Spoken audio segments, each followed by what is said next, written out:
Muito bem, meus amigos. Você que vai fazer o concurso da Prefeitura Municipal de Campina Grande, nós chegamos com o segundo simulado para te ajudar a se preparar para essa prova. Logo no início, quero sugerir que você dê uma olhada já no nosso canal, que há outros materiais que foram publicados. Há um primeiro simulado. Além disso, há também aí algumas considerações sobre trechos da lei. E ao longo desse período até o dia da prova, a gente vai compartilhar outros simulados aqui e também outras matérias e análises que vão ajudar você a fazer a prova do Estatuto do Servidor. Você pode dar uma olhada no nosso canal, nós temos também um vídeo chamando você para o nosso curso. Você pode fazer o nosso curso completo, já está disponível, apenas R$ 59,00. São 7 aulas, 7 módulos, na verdade, porque tem mais de 7 aulas. Nós temos aulas bastante detalhadas, analisando a lei ponto a ponto, e cada módulo, meus amigos, vem acompanhado de um simulado com 10 questões. Portanto, 10 questões, ou seja, 70 questões ao todo nesse curso. O curso é online na Hotmart, que vocês sabem que é a plataforma mais confiável, maior plataforma de cursos e a mais confiável.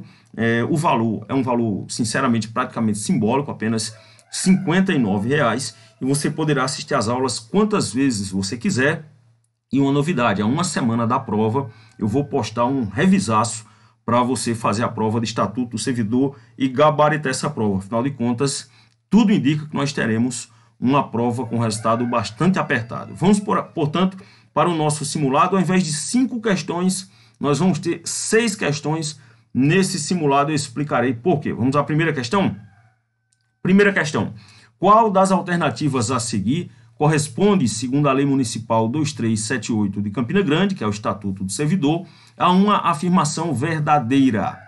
Eu não vou ler as questões para a gente simular o dia da prova e você vai ler em silêncio, como você vai fazer na sala de aula. Portanto, leia antes da resposta.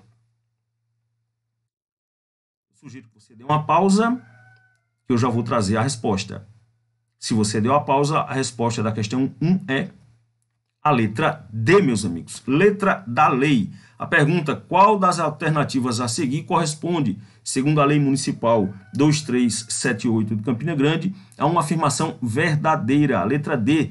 Vencimento é a retribuição mensal pelo exercício de cargo público com valor fixado em lei e serão obedecidos os pisos salariais assegurados em lei. Vocês viram que na questão eu embaralhei vencimento e remuneração, que é de fato aquilo que pode acontecer, né? Uma confusão entre vencimento e remuneração. Você sabe que o vencimento é o básico. A remuneração, na verdade, ela até incorpora o vencimento. Vamos aqui ao texto da lei. Ó.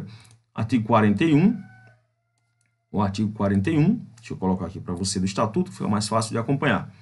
É o conceito que nós acabamos de trazer. E no artigo 42 vem o conceito de remuneração, que é o vencimento do cargo efetivo, ou seja, é o que está no 41, acrescido das vantagens pecuniárias permanentes estabelecidas em lei. E a gente também, no nosso curso, estuda, e você tem no Estatuto do Servidor o detalhamento dessas vantagens. Na sequência do estudo, você tem o acréscimo, a informação a respeito dessas vantagens aqui. Eu sugiro você ler o capítulo 2, o capítulo 2º, no artigo 51, ele explica: além do vencimento, poderão ser pagas ao servidor as seguintes vantagens: indenizações, gratificações e adicionais. Ou seja, isso aqui, mais o vencimento, forma a remuneração. Portanto, o vencimento é o básico, é aquele básico. E a remuneração já é mais do que o vencimento, porque incorpora essas vantagens. E é importante também, deixa eu trazer de volta aqui para os slides, que nós trouxemos um conceito aqui na letra C, remuneração é o vencimento do aposentado e pensionista, acrescido das vantagens pecuniárias permanentes estabelecidas em lei. Você está vendo que, na verdade, isso aqui são os proventos. Proventos, é importante separar os proventos, que é o que recebe o aposentado e o pensionista, né? E, por exemplo, se aí cair alguma coisa de subsídio, você sabe que subsídio, na verdade, o que acontece? Você tem servidores. Eu vou pegar o caso da polícia, que eu acho que é até fácil da gente entender. O servidor policial paraibano, Os policiais civis, por exemplo, eles recebem o seu vencimento, aí vem a remuneração com as gratificações incorporadas, e com o que é que acontece? Quando ele se aposenta, ele perde uma boa parte daquelas vantagens e ele fica somente com praticamente o salário base, que é o vencimento. No caso, isso é o vencimento mais a remuneração. A remuneração tem esses elementos, essas vantagens, que não são permanentes e que numa situação como a aposentadoria, aquele servidor vai acabar perdendo. Quando é subsídio, o subsídio é um bloco só. Então ele reúne vantagens, o vencimento, a remuneração, tudo num bloco só, de modo que o servidor, por exemplo, quando se aposenta, ele não tem perda. Então é importante ter esses conceitos bem esclarecidos. Vamos para a segunda questão. Sobre a gratificação natalina, estão corretas, exceto... Faça uma pausa antes de responder. A resposta correta é a letra B. Sobre a gratificação natalina, estão corretas, exceto... será calculada sobre o vencimento do servidor, não incluídas as vantagens. Vocês podem perceber que o questionamento que é feito aí é exatamente qual a questão que está errada. E mais uma vez eu chamo a sua atenção para isso. Muita gente acaba escorregando na hora de um concurso, até mesmo na hora de uma prova comum da faculdade, quando ao invés da pergunta ser pela alternativa correta, essa pergunta acaba apontando, na verdade, qual é a alternativa que está errada. A pessoa olha assim, sobre a gratificação natalina estão corretas, pronto. Aí ele olha a primeira, será paga anualmente a todo servidor municipal, independentemente de remuneração a que fizer jus. Ele diz, essa aqui está certa, e aí já marca. Então é preciso prestar atenção, que aí pergunta-se aquelas que estão corretas, exceto, e a que está errada é a letra B. Como vocês podem ver no texto do artigo 72, o parágrafo 3º, a gratificação natalina será calculada sobre a remuneração do servidor e não sobre o vencimento, e diz ainda, nela incluídas as vantagens. Então aqui tem dois erros.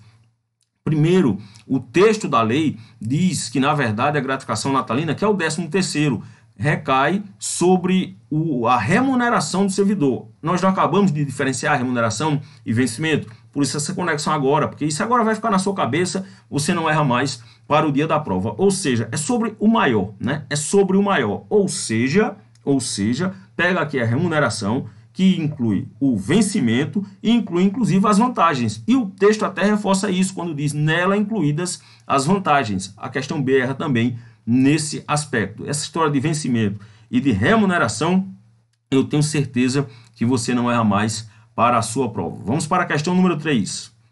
A questão 3, a respeito do adicional do por tempo de serviço, o Estatuto dos Servidores Municipais de Campina Grande estabelece que, leia as 4 alternativas, tome bastante cuidado e responda. Vamos à resposta? A resposta correta é a letra A.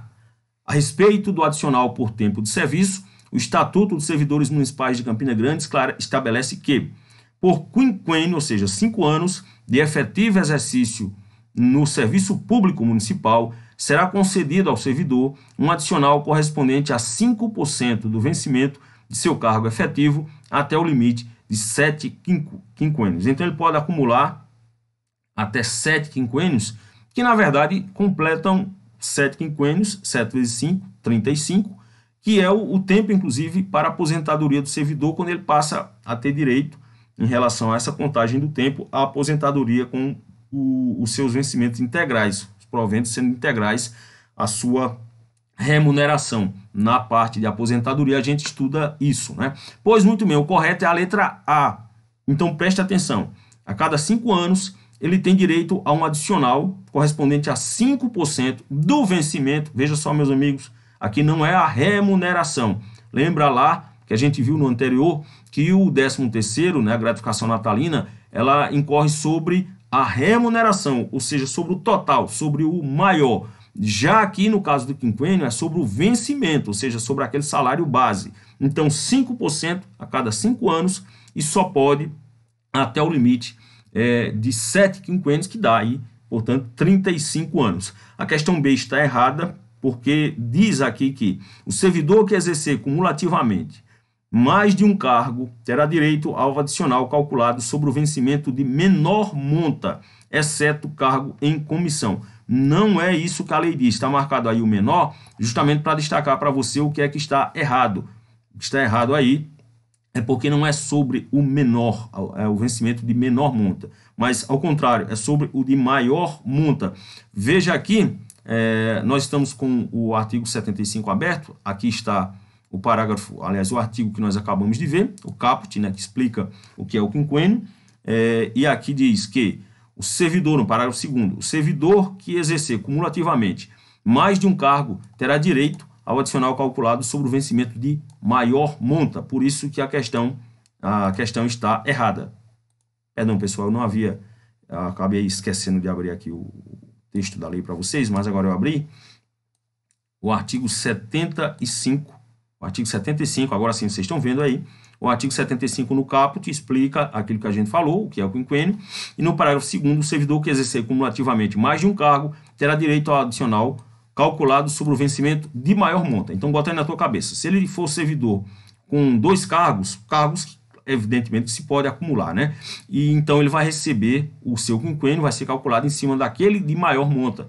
Nada mais correto, até porque, né, se for no caso, como a gente já explicou, o salário acaba, o quinquênio acaba recaindo sobre o vencimento e não sobre a remuneração. Pelo menos se houver um acumulado, vai no de maior monta do salário.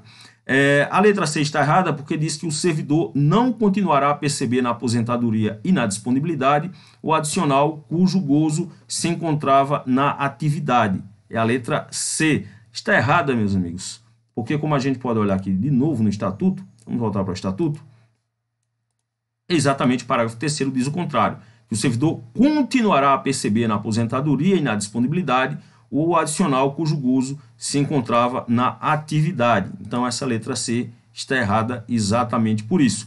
E a letra D está errada porque diz o servidor continuará a perceber na aposentadoria, ela tem a ver com a letra C, mas não na disponibilidade, o adicional cujo gozo se encontrava na atividade. Essas duas aqui, a letra C e D, são semelhantes, só que a letra C diz que não vai receber na aposentadoria e na disponibilidade, e a letra D diz que vai receber na aposentadoria, mas não na disponibilidade. E a letra da lei diz exatamente que vai receber na aposentadoria ou na disponibilidade. Vamos para a questão número 4. Essa questão número 4, nós vamos tratar aqui sobre o processo disciplinar. Nós tivemos um pedido, né, de uma seguidora no nosso canal, né, que pediu para a gente tratar sobre o processo disciplinar, e é por isso até que a gente vai ter uma questão extra nesse simulado. Nós vamos ter 6 questões ao invés de 5, para poder contemplar esse pedido da estudante que vai fazer o concurso com mais uma questão. Então, as 3 próximas questões, a pedido, vão tratar sobre o processo disciplinar. A questão 4 pergunta: qual das situações abaixo listadas não representam a penalidade decorrente do processo disciplinar nos termos do artigo 149 do Estatuto dos Servidores Municipais de Campina Grande? Então, mais uma vez, eu faço o alerta. E eu estou fazendo esse alerta insistentemente porque acaba se caindo nesse tipo de pegadinha quando tem um exceto, um não, o errado, e aí a pessoa acaba se confundindo e acaba se atrapalhando na questão e deixa de acertar uma questão que muitas vezes teria toda a condição de acertar, porque pensou que estava perguntando a questão certa e não a errada. Mas aí está perguntando qual não representa uma penalidade decorrente do processo disciplinar. Pare aí o vídeo, responda e vamos, portanto, à resposta. A resposta é a letra C. Leia aí o 149. Sempre que o ilícito praticado pelo servidor enseja a imposição de penalidade de suspensão por mais de 30 dias, ou demissão, ou cassação de aposentadoria ou de disponibilidade, ou destituição de cargo em comissão, será obrigatória a instauração de processo disciplinar. Eu coloquei o ou aí até onde não tinha, e eu vou abrir aqui o código, abrir aqui o código, Estatuto de Servidores, para a gente poder entender bem, até vou voltar aqui mais um pouquinho. Sobre essa questão da instauração do processo administrativo disciplinar, leia o artigo 146, que fala sobre a instauração, e aí aqui a gente parte para o seguinte: se instala a sindicância, que é uma etapa mais, não é que ela seja preliminar, ela tem uma competência em termos da dimensão da sanção que pode ser aplicada menor, né, menor. do que o processo disciplinar. No âmbito da sindicância, poderá haver o arquivamento do processo, é claro, foi apurado que a pessoa não tinha culpa ou que não havia nada ali a ser punido, ou então pode-se aplicar a penalidade de advertência ou suspensão de até 30 dias. Até 30 dias. Então, a suspensão de até 30 dias ou a advertência é a penalidade mais branda, a suspensão até 30 dias é uma mais intermediária. Nesses casos aqui, isso resolve no âmbito da sindicância. Só que se a sanção for maior, conforme está aqui no 149, aí tem que instaurar o processo disciplinar. É só por meio do processo disciplinar que pode se tratar de processos cuja sanção seja suspensão superior a 30 dias, demissão, cassação de aposentadoria ou cassação de disponibilidade, assim como destituição do cargo em comissão. Nesse caso, tem que instaurar o processo disciplinar.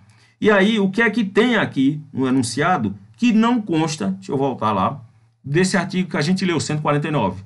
É a letra C, meus amigos, exoneração. Suspensão de superior a 30 dias é caso para o processo disciplinar.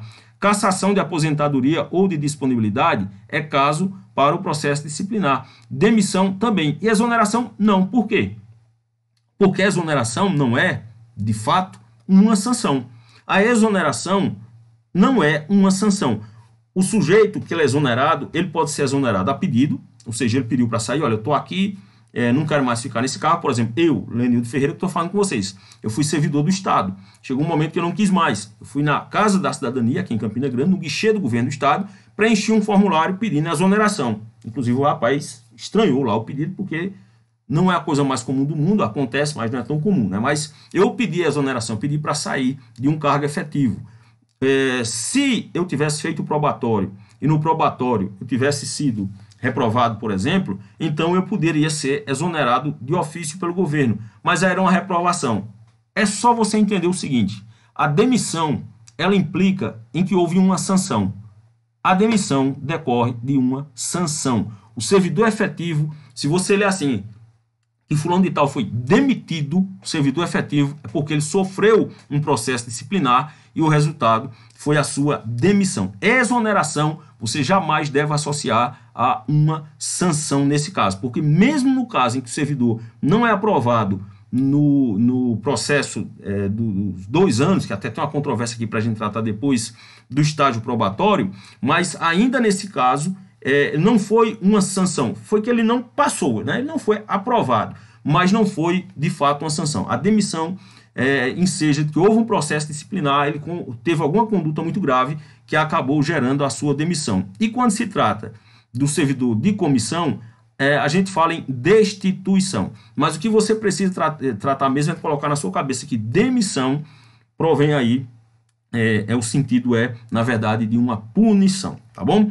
Sim, só para ilustrar aqui sobre essa questão do estágio probatório, só para você atentar, que tem muita gente que está confuso com isso, que a legislação aqui do município fala em 2 anos de estágio probatório, enquanto a legislação federal fala em 3 e legislações outras falam em 3. Aí você diz, e aí, como é que vai ser na prova? Ora, a prova vai tratar do Estatuto do Servidor. A prova vai perguntar, segundo o Estatuto do Servidor, qual o prazo do estágio probatório? Você vai responder o quê? 2 anos.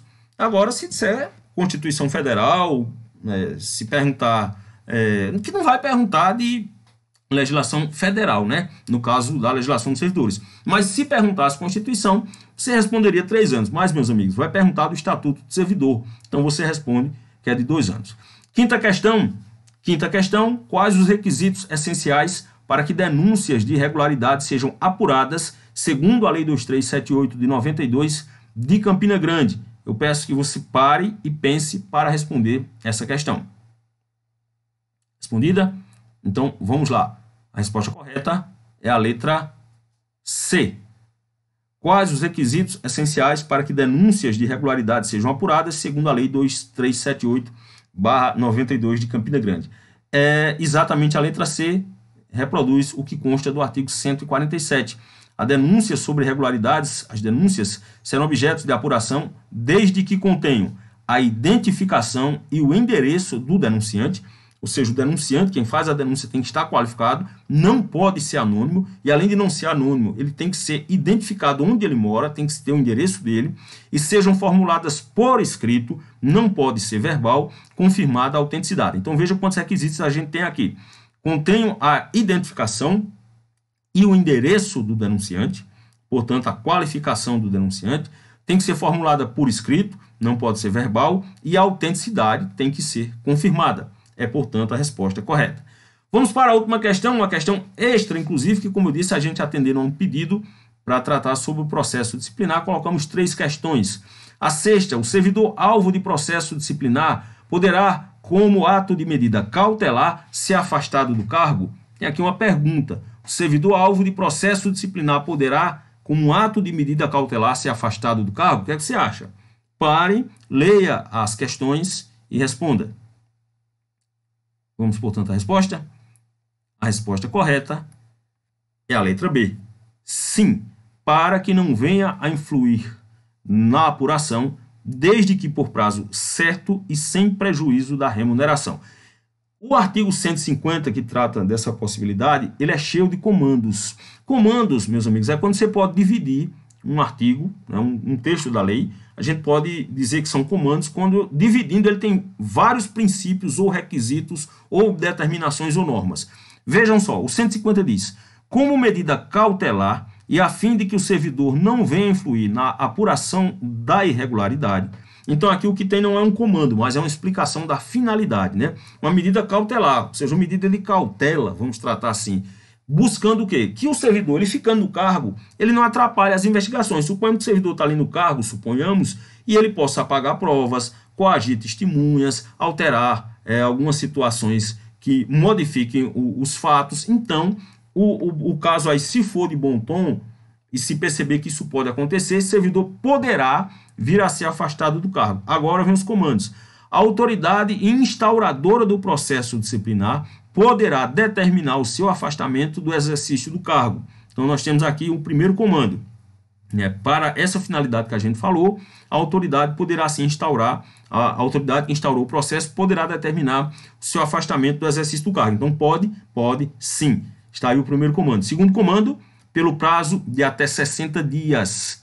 Segundo comando, tem prazo, é por isso que a questão está correta. Sim, para que não venha influir na apuração, desde que por prazo certo, e aí vem o terceiro comando, até 60 dias, sem prejuízo da remuneração. Então, são 3 comandos. Pode sim haver o afastamento, desde que por prazo certo e sem prejuízo da remuneração. É o que está, portanto, no artigo 150. Inclusive, deixa eu lhe trazer aqui para o Estatuto.